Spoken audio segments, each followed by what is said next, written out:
তার বর্তমান অবস্থা এয়ারলিফট করার জন্য যখন সন্তোষজনক হয়েছে তখনই আমাদের সরকারের পক্ষ থেকে সিঙ্গাপুর জেনারেল হাসপাতালে তাকে শিফট করার জন্য অ্যাম্বুলেন্স আনার প্রস্তুতি নেওয়া হয়েছে এবং তার প্রেক্ষিতে এয়ার অ্যাম্বুলেন্স এসেছে সকাল 11টার দিকে এবং তারপর এই মাত্র এয়ার অ্যাম্বুলেন্সে করে ওসমান হাদি সিঙ্গাপুর জেনারেল হাসপাতালের উদ্দেশ্যে রওনা হয়েছে।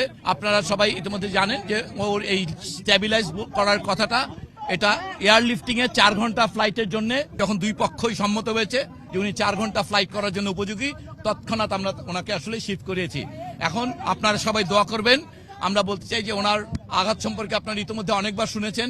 ওনার গুলিবিদ্ধ যে মস্তিষ্ক সেটা ছাড়া বাকি অর্গানগুলো আল্লাহর রহমতে বলা যেতে পারে কিডনি, হার্ট এবং রেসপিরেশন এই 3টি ক্ষেত্রে এখন পর্যন্ত এটাকে নিয়ন্ত্রণযোগ্য এবং অক্সিজেনের মাধ্যমে সেগুলোকে মোটামুটি ভাবে এখন পর্যন্ত নিয়ন্ত্রণ করা যাচ্ছে। ওনার সঙ্গে ওনার ভাই এবং ওনার ভাইয়ের বন্ধু তারা ওনার সঙ্গে গিয়েছেন।